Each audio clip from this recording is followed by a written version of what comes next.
What's up, everyone? Welcome to the Big Ten Football Talk Podcast. I'm your host, Zach Guggenheim. We are welcoming a special guest, Justin Adams, here to talk about Nebraska. Before we get to Justin, make sure you like, follow, subscribe wherever you get your podcast, Apple, Google, Spotify. We're on YouTube. Hit that like button, smash that subscribe button.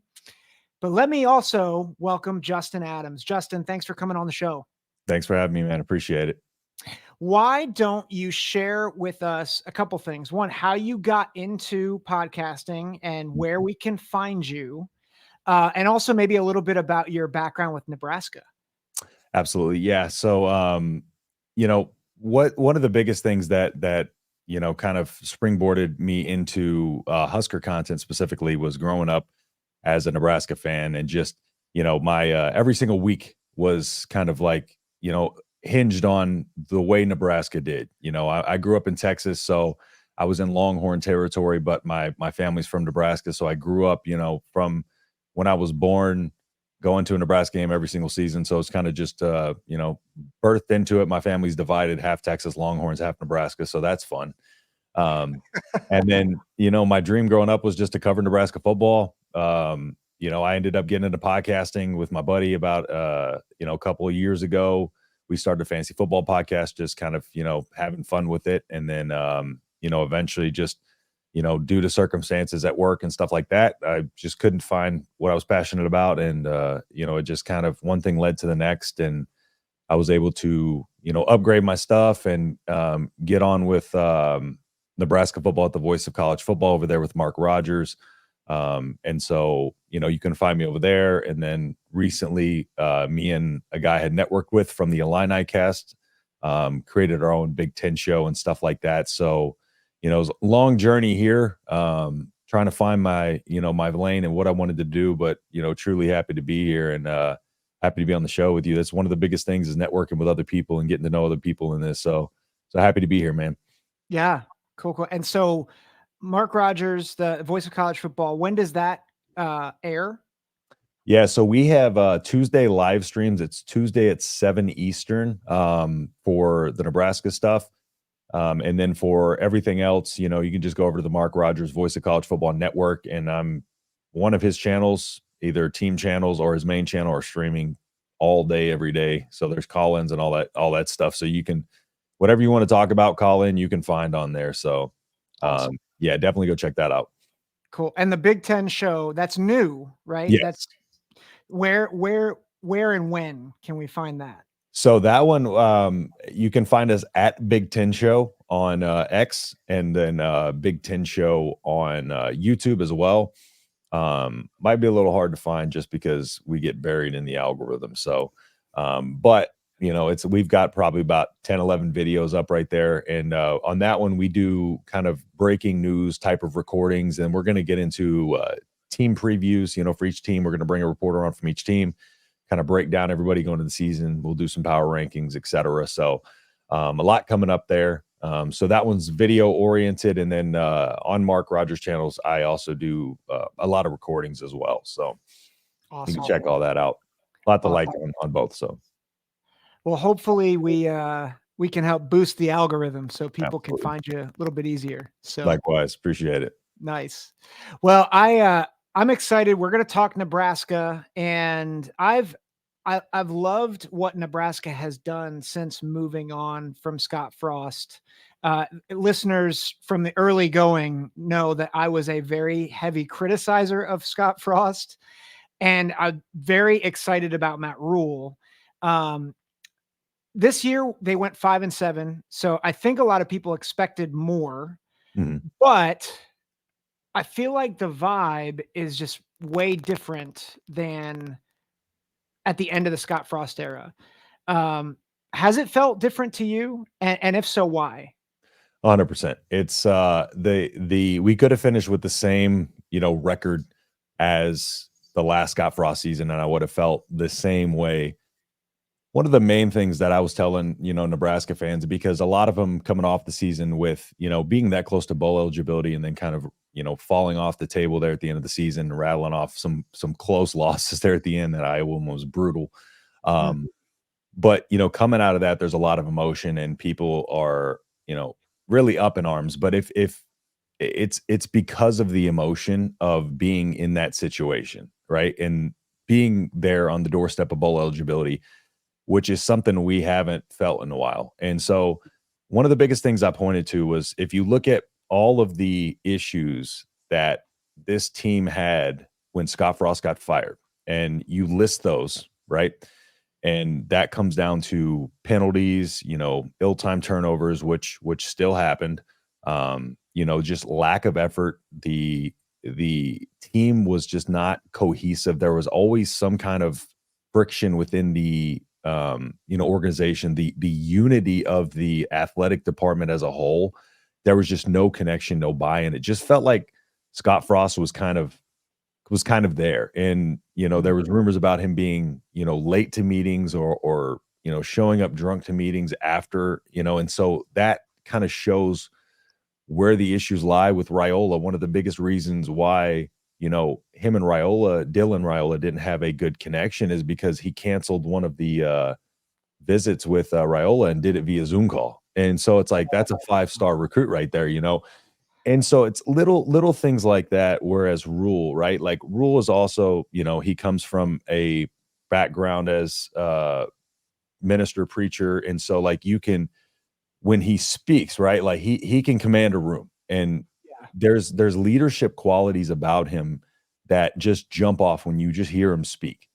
And looking at what he has done in terms of the athletic department, right? He's there supporting and bringing recruits to women's basketball games. He's out there buying food for the volleyball team and taking a picture.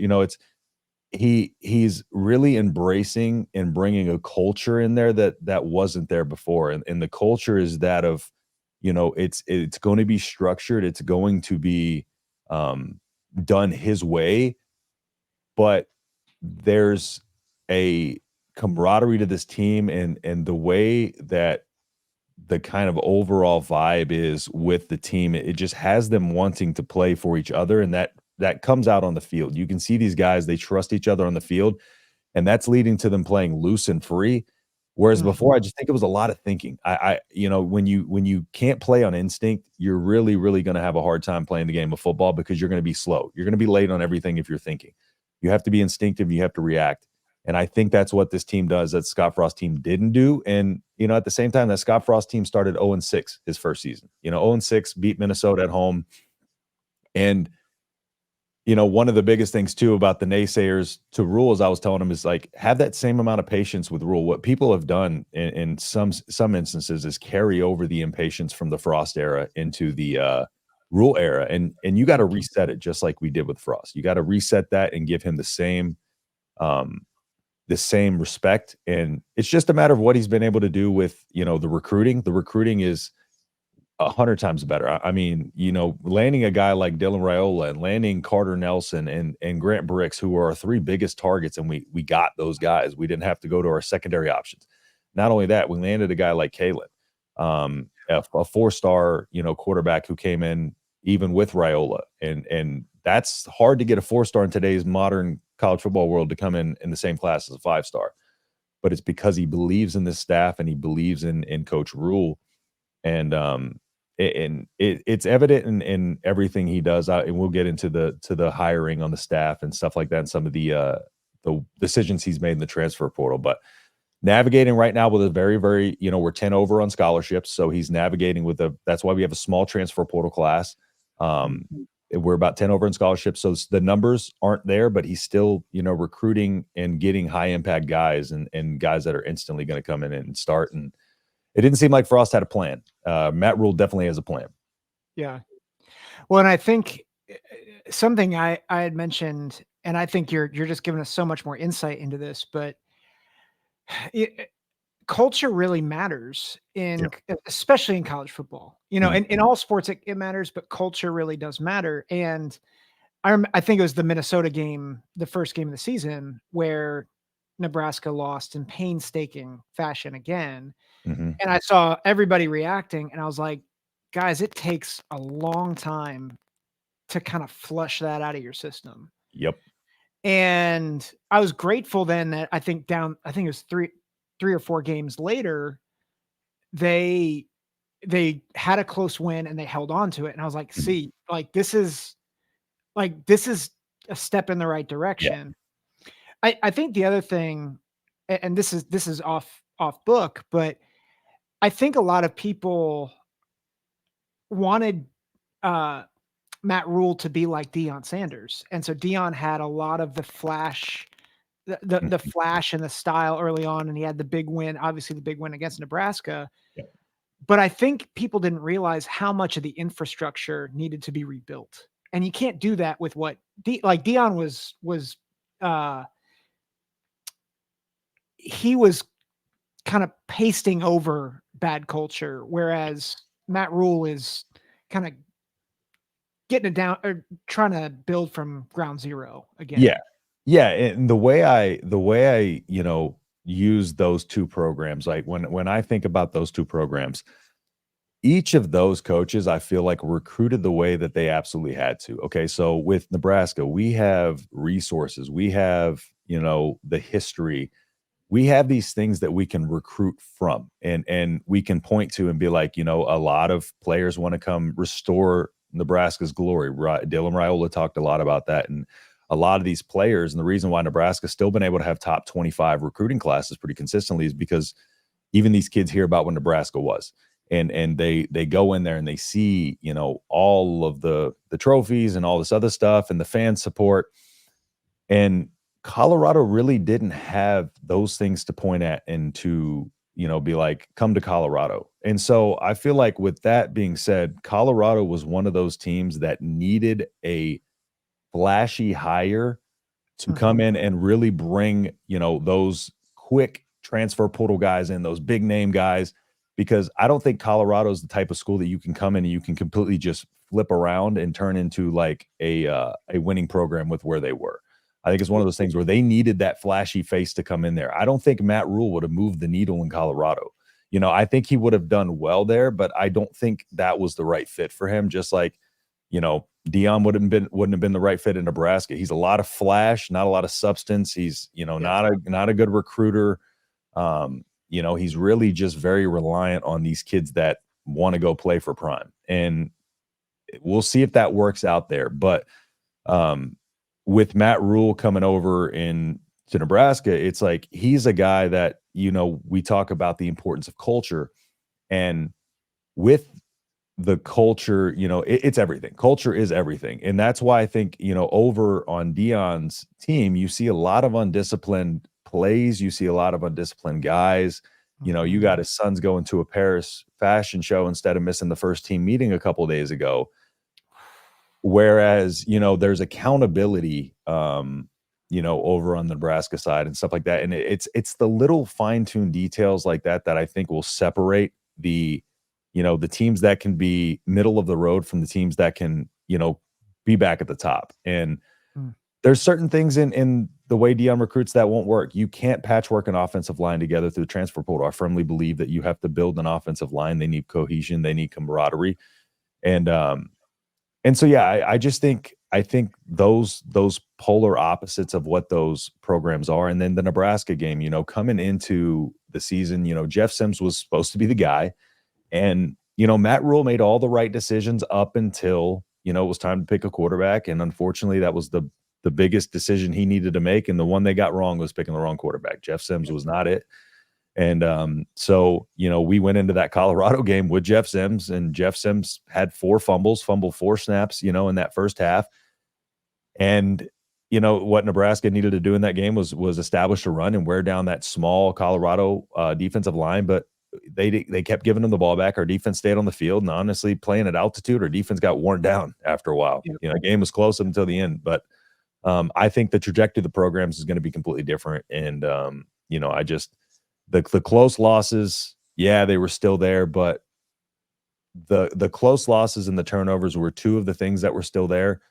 Everything else from year over year seemed to have gotten fixed. And in my opinion, turnovers are one of the easier things to coach out of kids because, I mean, ball security is something that can be taught. There's certain things athletically and intangibles and innately that can't be developed. Ball security is one of them. So, that's a good positive, at least on that side. But yeah, it's gonna take time. And I think this season and getting these lumps out of the way the first season was necessary, and these players are gonna grow. Nebraska did lose a lot of people in the portal. We didn't Yeah. lose really any big talent in the portal, and I think that's another thing culture-wise. These players in the world of transfer portal wanna be there and wanna play for him and wanna be part of this. Yeah, and I think that leads to my next question is obviously they've got a lot of talent coming back. Mhm, Henrik Harburg is back. mhm, Sims and Purdy are not. But I didn't realize this, but Harburg had all their wins. He was 5-3. The other guys were 0 for. mhm. And Harburg had some flashes. Certainly had some moments where you're like, "Oof, this is rough." Yeah. But like he was certainly the guy going forward. Is he the definitive starter next year?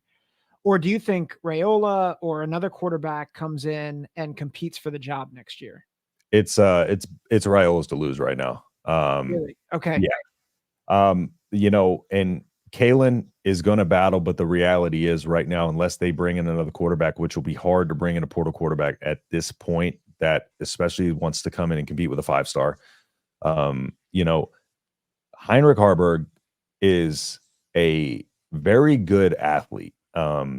He's just very limited as a quarterback, and especially with the way that they want to run this offense. So he was very dependent on his legs, and then as the season went along, very early on in the season when he first started, he was very physical and was see an opening and he would take it, and he would run into the interior line, he would lower shoulder into a guy, but we had him running 20, 22 times a game. And over the course of the season, you started to see him get a little bit more hesitant as he was, would run towards the line of scrimmage. He would kind of hunker down a little bit and be a little bit more hesitant to attack, which led to a lot of those runs that he was getting not turning into yards. And you saw our points per game suffer. And he just didn't have the ability to consistently be accurate, especially with the deep ball. And one of the biggest things that Marcus Satterfield offense is want to do is he does like to get big and physical. He likes to run, multiple tight ends. He likes to run the ball and be really physical in the run game, but he also likes to set up the deep pass. And, we didn't have that ability because Heinrich Harburg's one of his biggest struggles is accuracy with the deep ball. And that's one of Raiola's biggest strengths. And so Harburg is very much, I consider him like a Taysom Hill type of quarterback, where he can make throws, but if you ask too much of him, if you ask him to read a defense, if you ask him to look at post snap, coverages, try to distinguish a shell defense. Are they running zone? Are they running man? Cover 2, cover 3? You're not really going to get him to do that. You're also not going to get him to go through his progressions. It's a read and he's out, and that made the offense really, really hard to run. It's hard to run an offense with a quarterback who's a running guy who can only make one read and out, especially with our entire receiving core basically being down to true freshmen. Our entire receiving core got injured. Marcus Washington was our most tenured. He got injured. Isaiah Garcia Castaneda got injured, and we lost Trey Palmer to the draft the previous year. And so it was a lot of struggle. But I think Heinrich Harburg is going to be a good leader and mentor in that locker room to these guys. But it's Dylan's to lose right now. It's probably going to be him. With that, obviously there was a lot of smoke with Dylan to Nebraska. It was a big win. He was committed to Ohio State, then he was committed to Georgia, Yep. and now he's at Nebraska. So there's already a lot of cachet attached to Dylan's name because those are two of the top 5 programs in college football. Yep. And Nebraska beat them out. Yep. And really beat Georgia out more than anybody else. How does that signal a shift in how we should view the Huskers in terms of the national landscape moving forward? I think so for a couple of reasons. One of the biggest things that Scott Frost wasn't able to do is, like I said earlier, he kind of dropped the ball in the recruiting of Raiola, and then of course Matt Rhule came in and immediately, tried to reestablish that connection and get that going. And Nebraska was the favorite to land him there for a little bit after his visit out to Nebraska. And then he went to the national championship game, where Georgia beat TCU. And then, that was his, he met Kirby Smart out there and did his visit out there. And, it's easy to get caught up in that pomp and circumstance, of that and being out there and being in it and just, seeing all the celebration and, there's a lot. And so people, I feel like, are really hard on Dylan for what they call quote unquote commitment issues. But what they got to understand is, first off, he's a high school kid. And I know he moved high schools multiple times, but the moving of high schools wasn't his decision. That was his dad. His dad was a historic lineman for Nebraska, played in the NFL. His uncle was our offensive line coach. So there's been those connections there. And of course, he's from Nebraska. And well, from Hawaii, but his dad played in Nebraska, so he lived.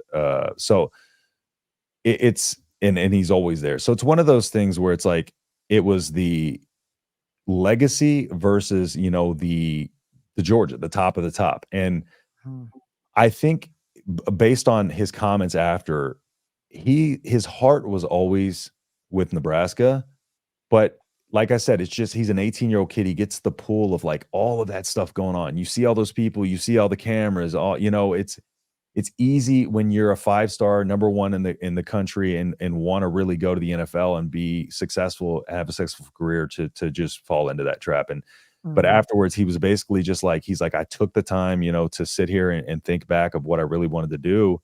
And, he said he just felt like, it was his purpose to go and restore the order in Nebraska and bring Nebraska back to what they were. And so I don't think it's one of those things because people are like, he'll be gone in a year and all that other stuff. I don't think that's the case because, he was trying to decide out the top of the top in Nebraska, which he has ties to. Where else would he go? There's no other place that fits for him. Nebraska seemed to be the best fit all along. The reason why I think it changes the national landscape is, players want to come play with a guy that can help them, is beneficial to them. And coming off of last season with that offense that we fielded, it was going to be tough sledding trying to get a skill position player to want to come play here.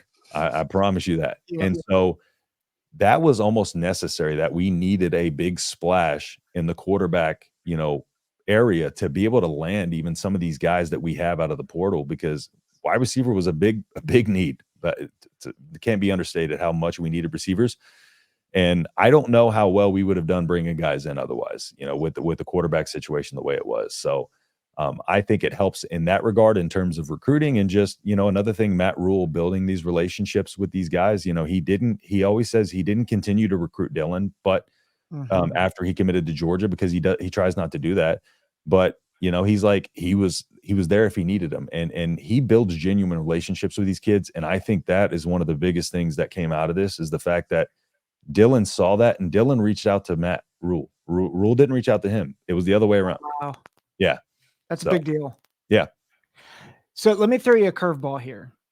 And if you don't know the answer, that's okay. Or if you need time to think about it. If Dylan Raiola was the starter last year for all 12 games, what's Nebraska's record?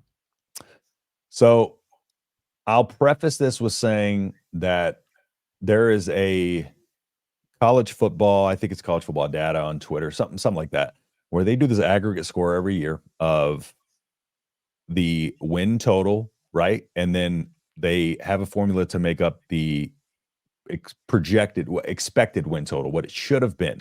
Yeah. The way they do that is they randomize every single play in every single game. And, the turnovers aren't at ill-advised times. They're just randomly sporadic throughout, the penalties, everything. The play results, all of that gets randomly randomized. In Nebraska, 3 of the last 5 seasons has been number 1 on that list. This last season, they were at 5 wins. The win expectancy was 8. And so I think probably, we had a top 25 defense, did have a young receiver core, lost a lot of games by 1 score. I would say probably comfortably in the 8 to 9 win range based on that, I still think there would be some growing pains, but the schedule overall was fairly easy last year. And so I do believe we would have probably been in the 8 range conservatively, probably 9. Yeah, and I mean, at that point, I mean, there was a point last year where I thought, could Nebraska compete for the Big Ten West and get to the Big Ten championship game? Yeah, it's there was flashes. There was flashes for sure, but it was the injuries. I mean, we lost our starting 2 running backs. By week 5, we had 8 of our 11 opening day starters out. Yeah, so it was rough sledding. Yeah, we were down to true freshmen all over the field, which was good for development though. Yeah, Those good guys. for development, but yeah, I mean, that's tough for anybody. I mean, it would have been tough for Michigan, let alone Nebraska. And that's why, like, those close games were still, these guys aren't experienced. But I mean, I tell you what, they grew a lot from those close games. Yeah, that's really insightful to talk about the depth. I knew that the top 2 running backs were out, and I knew that there were a number of injuries. I didn't realize it was that severe with Eh, eight guys out on Yeah, the offense. yeah, and at one point, all 3 quarterbacks, 2 of them being running quarterbacks, and Chuba barely, he runs, but didn't have a ton of experience. And so, like, with 3 running quarterbacks, and at one point, all of them were banged up with lower body injuries, and so that's another reason why I was just like, if this was a Scott Frost team, this team would have won 1 game, and Wow. Matt Rhule had him at a position to win, because Scott Frost team stayed fairly healthy. Outside, Martinez was there most of the time. Trey Palmer, Casey Thompson was Trey Palmer was the biggest part of that offense last year. He stayed healthy in the year before. And so the fact that they were able to patchwork this team together the way they did and still manage 5 wins, it's looking at just the record alone doesn't really, it understates how well this coaching staff did. Yeah. And we'll talk about the coaching staff in a minute, but Mhm. coming in with Raiola, you mentioned the excitement around a player of that caliber. Well, they have some transfers coming. Yes. I think Nair and Banks at wide receiver. Is it Dowdell or Uh, Dowdle? yeah, I've heard it said both. I just say Dowdle. Okay, but he's coming in at running back. Mhm. Uh, how does that? How do those pieces impact the offense for next year?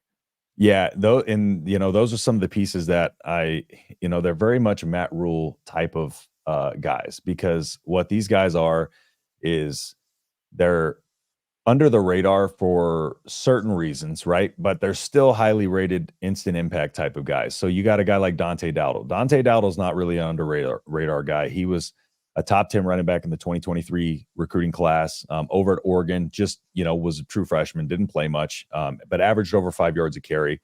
And looking, I went back and watched, the high school film because I didn't really have much college film on him, but just a very physical runner at the point of attack. He's one of those guys that can come in and be a workhorse if need be. But he can also, be a kind of a change of pace guy and be your more physical back, to where we have, a guy like Ramir Johnson type of running back, where he's going to be out and, kind of getting in space and stuff like that. But what Dowdle does is he really fits Marcus Satterfield's type of offense. And that's one of the biggest things. And not only that, just being able to go get a top 10 guy out of the 2023 class just as a transfer was huge. So I think long term, he's going to be a very, very big key piece to this team. Short term, Jamal Banks, in my opinion, is going to be the number 1 receiver in the offense next year. He's going to be the X receiver. Jamal Banks, man, when watching his film, they didn't have a good offense over there at Wake, but he was our number 1 receiver. And his physicality, the way he goes up and gets the ball, he really attacks the ball. He's got great ball skills. The only couple things that I think he can work on a little bit, polish of his route running, but he's a monster, and his stats don't show that, and that's why he's kind of a little bit under the radar in terms of that. It's just because the Wake offense and the Wake quarterback's not good. Yeah. But 1,200 yards over the last couple of seasons, and he's really what Nebraska's been missing. Malachi Coleman was a 4-star, our big fish in the last year's class. But again, he's very, very young, very inexperienced. We needed a guy with experience. Jamal Banks is he's got 3 seasons under his belt, so he's going to be a key piece. And Isaiah Nair from Texas is very interesting. To look at what Isaiah Nair, how good he is, you have to go back to Wyoming before he transferred to Texas. He had, I believe, over 1,200 yards there, and a single season. I can't quite remember off the top of my head, but at Wyoming, very, very good. He went over to Texas in 2022. Coming into the season, he was supposed to be, compete with Xavier Worthy for the number 1 wide receiver role, and he was supposed to be a big, big key cog in that offense. Well, he got injured in the spring game, and so he had to sit out all of 2022. Well, then 2023 came around, and they made a little switch, and then he struggled to get, with the coaching staff change, he struggled to get onto the field after that. Had 1 reception for 14 yards, but looking back at his tape, now he's a year removed from the ACL tear, and looking back at what he did, these guys recover 100% from ACL tears, nowadays in modern medicine. What he does is he's a big body guy too, but he can also go up and get 50-50 balls, but he's a deep stretch guy. He runs a 4.40. The dude can absolutely fly. And so he is going to be the absolute, 1B to Jamal Banks' 1A, where Jamal Banks is going to be that sure-handed reception type of guy and the red zone type of guy. And Isaiah Nair can do a little bit of both, but you want to get the ball in his hands and get him in space and try to hit him on deep routes, because in the open field, he's a handful. But I think it's kind of one of those things where Jamal Banks is probably going to have the biggest impact next year, followed by Nair. And then, Gabe Irvin's coming back. So our running back room's a little bit more bolstered, but I think Dante Dowdle, career-wise, is going to have a great career at Nebraska for sure. Well, it's helpful to, every player that we just talked about, you described big, physical. Yep. Which even with Nair, as a speedster, like big body physicality, which I think it's helpful, because I remember seeing, I think almost every Nebraska game, seeing people say Marcus Satterfield's not it at OC, and this is not. But it's just, there's a reality that if you want to be a physical team, but you don't have the key pieces to be physical, then it's hard to do what you want to do.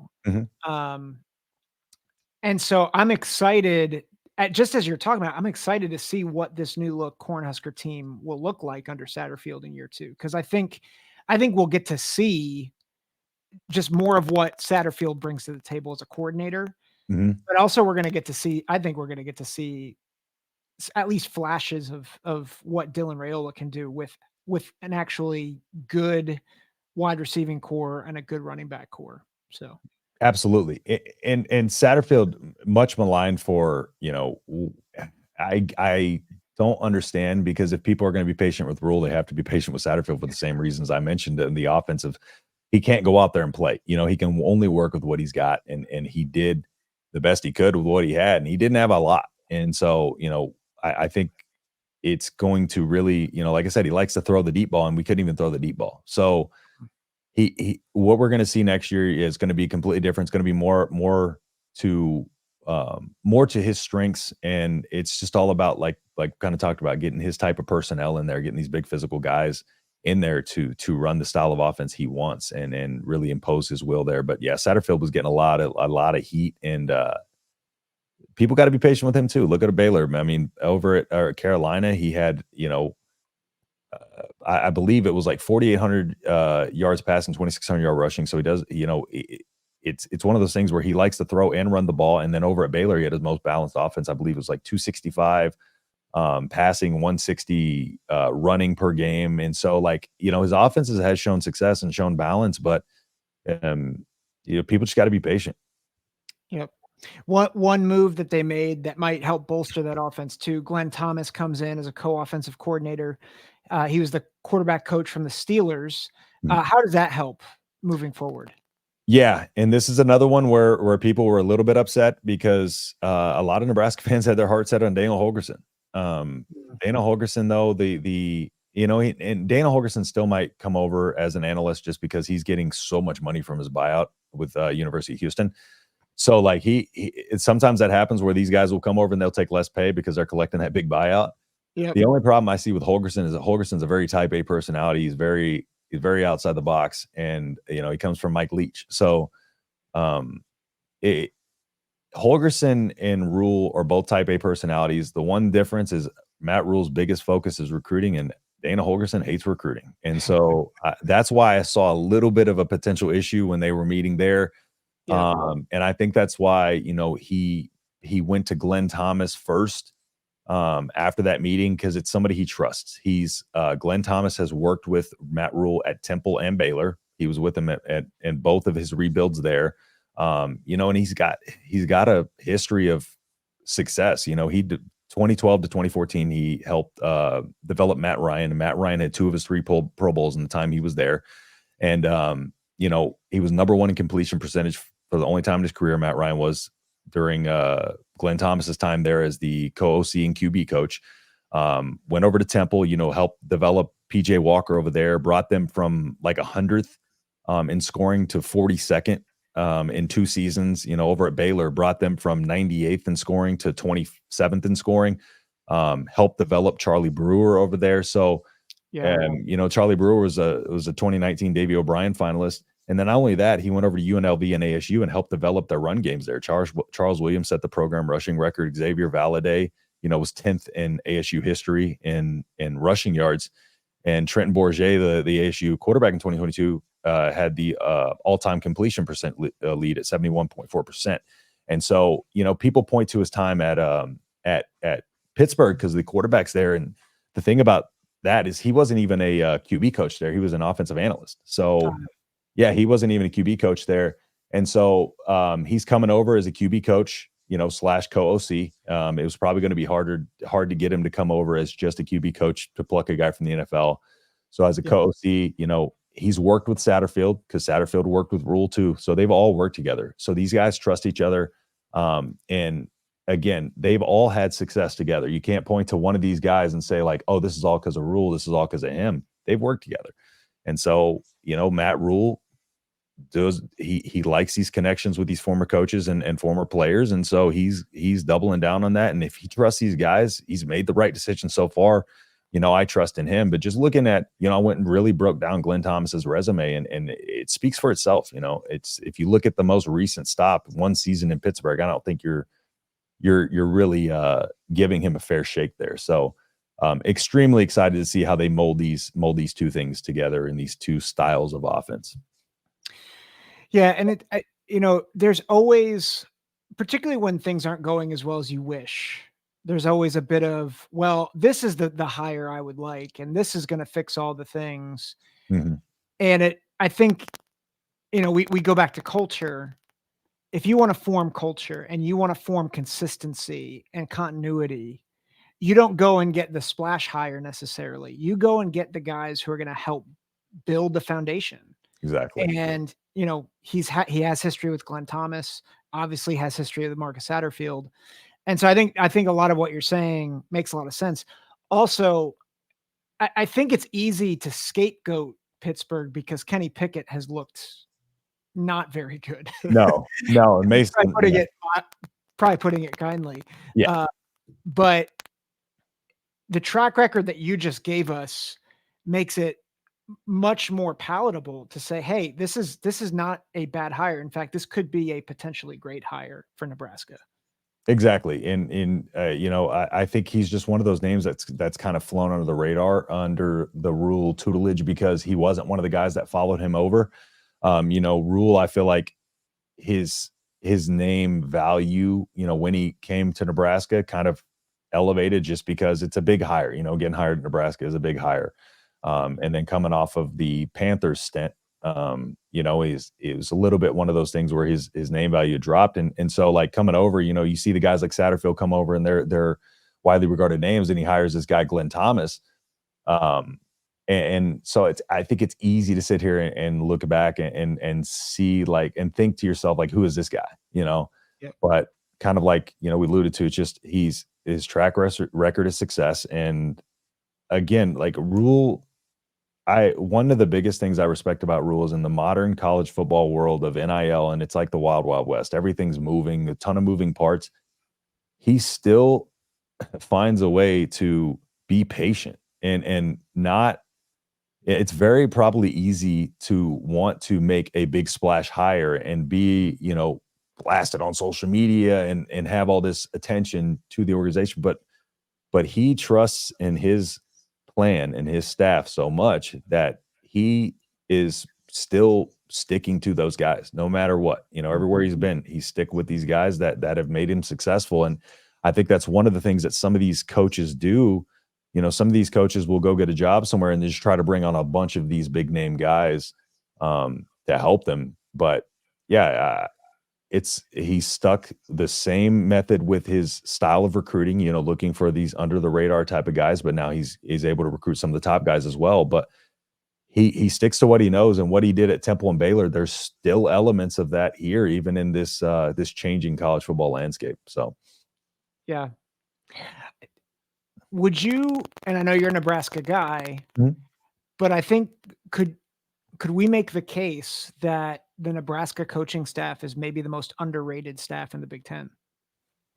I would definitely say so, just because kind of like I've talked about today, unless people are really digging into some of this stuff and really know these connections, it's hard and it's no fault of people's. It's just like it's hard for them to know this kind of behind the scenes stuff. It's very easy to look at Nebraska on the field and on the surface and, see Glenn Thomas, the Steelers coach, get hired, and look at that on the surface and be like, why? Why would he hire this guy? What did we miss on Holgerson?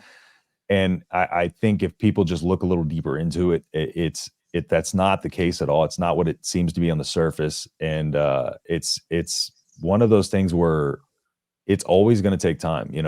Scott Frost type of turnarounds don't happen. And we saw that might have been a little bit of a flash in the pan luck there. And so it'll come in time. It'll come to fruition in time. So I think it's fair the way people see him from the outside right now. And but I think he'll earn his way up. And I think that's the way he wants it. He's the type of guy, he wants to prove himself. He wants to earn his way up. But and I think the biggest thing is I think he's a guy who's going to be here a while. He said it himself. He's a college guy.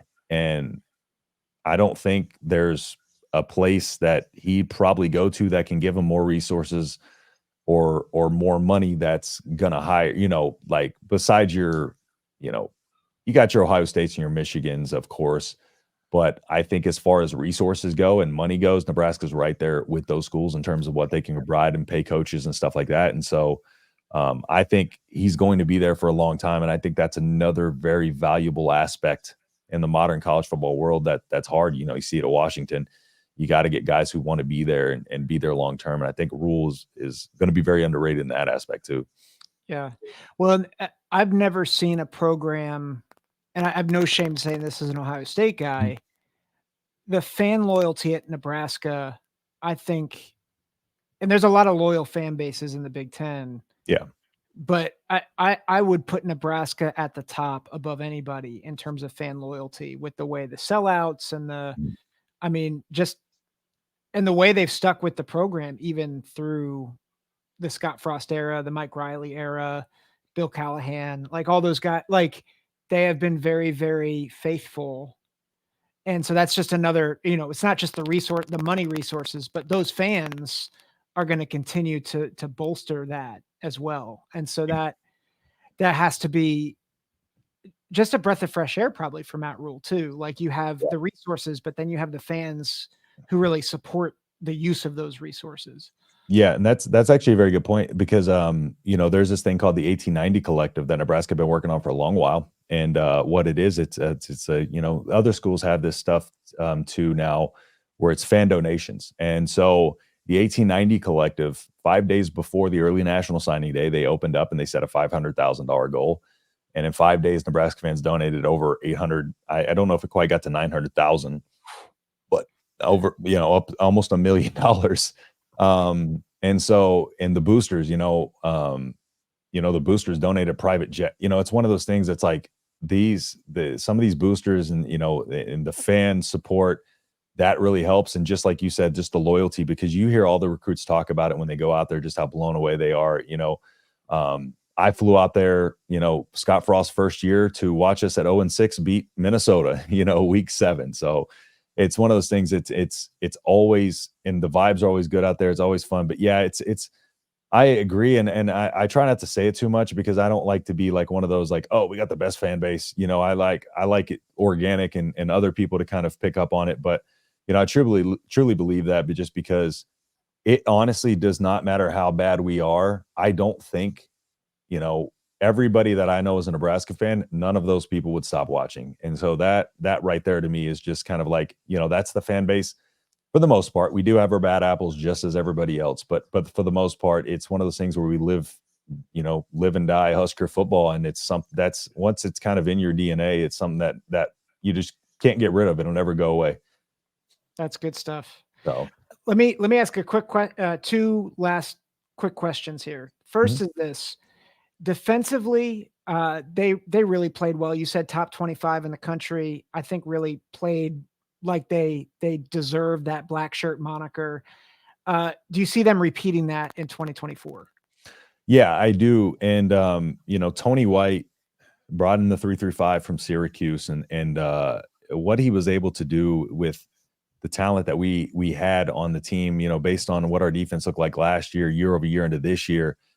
And what it really was is, there's a lot of physicality. And you look at the team, when they stand a guy up, there's hats flying to the ball. Everybody is getting to the ball. Mm-hmm. Nobody's given up on a play. There's no, the tackling issues that we had under Scott Frost. We're tackling in the open field. We're making it, we're being gap sound on runs. It's the little things it's the little fundamental things that Tony White's brought in, but also schematically, the 3-3-5 is hard to prepare for because, you have the jack and the rover position, and they're moving all over the field. You got those versatile linebackers that can drop into the secondary, like Isaac Gifford. They can drop into the secondary. They can come off the edge. They can play in the middle. Those guys are all over the field. And so you never know which guy is going to drop into coverage. You never know which guy is going to rush. You never know if they're going to bring, a blitz. And so it's a lot of confusion on the defensive side. And I think that scheme really, really has thrown a lot of people off. And the way Tony White schemes it up is to perfection. The biggest thing about this defense is we're returning 8 of the 11 starters. And not only that, we've gone out and bolstered that a little bit in the linebacker room, because we went out and got Stephon Thompson from Syracuse. Stephon Thompson was with Tony White over at Syracuse. And, his freshman year, he came out of the gates, was the first true freshman starter in Syracuse in 10 years. And so, yeah, started immediately, came out and had a great season. He had his 4 forced fumbles, which was first in the ACC. I can't quite remember the stats off the top of my head. But then going into his, second freshman season, because 2020 was his freshman season, the COVID year, he was second in the team in tackles that year. And, was second behind Michael Jones, who ended up going and actually playing in the NFL. Not very long, but that's the type of guy who's behind, was on the Butkus Award finalist list. So, yeah. but he was supposed to be the guy that took over whenever Michael Jones left for the NFL. But then he tore his ACL in 2022. Again, very similar story to the Isaiah Nair. Came back in 2023, had 53 tackles. The thing about the offseason and the recovery from Stephon Thompson between 2022 and 2023 that people don't realize is he was in a green practice jersey, non-contact, for much of the offseason. So he actually had to get confidence back in that ligament and get those reps on the field. And so for him to come out and still have 53 tackles and have a really good season, and I think it's one of those things where they saw, hey, an under the radar type of guy, still a 90 rated guy in the portal, but he's going to come over and instantly he's a very versatile linebacker. He's 6'1", about 240. So he can come off the edge, he can play the middle, but I believe he's going to be in the jack position, moving around a lot. A lot of playmakers on this defense and a lot of young talent on this defense. We returned a lot of guys. So I think the defense is one of those things that's going to be very sustainable. So defense looks set and bolstered. offense has a lot of hope. Matt Rhule is known as, a year 2 guy, Mhm. right? He traditionally has popped every second year wherever he's gone. Temple, Baylor.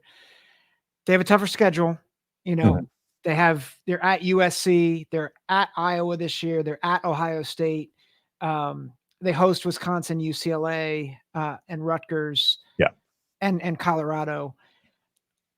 What do you see happening 2024? I know this is way too early Oh, prediction. yeah. What would you say right now year 2 is gonna look like for Matt Rhule in Nebraska? Yeah, on our last Tuesday live stream, we actually went over the schedule, so this is perfect timing for that. I had it pegged at 8-4. I think we come out early in the season because that early slate of games is fairly easy. Those are all very winnable games, and then the back half, it gets a little bit tougher. And so I think just kind of like, the toll of those games and playing some of those tough games on the road is going to add up, and the travel and all that. And so I think the back half is where we're going to kind of drop a few of those games. But I think if we can, especially at the end of the season, if we can win like maybe 2 of the last 3, um, I think that would be big going into the offseason. But I peg it at an 8-4 schedule, just trying to be. That's probably about my middle of the road. I would say the floor is, probably 6 wins, and then the ceiling, I would have to go back over it to look at the ceiling. I try not to look at the ceiling because I usually am let down. So, but yeah, it's a easy front half, relentless back half. But the good thing about that is that gives Raiola time to get in there and Mhm. develop and get these young guys time to get in there and develop. The schedule couldn't have worked out more perfect in that instance, because we are such a young team. It is going to be good for him to get in there and get some of those. I'm not going to say easy games because nothing's been easy for us, but those more winnable, easier games. Yeah. Last question, and then I'll send you Mhm. out here. Um, which game would you point to say this is the make or break game for our season?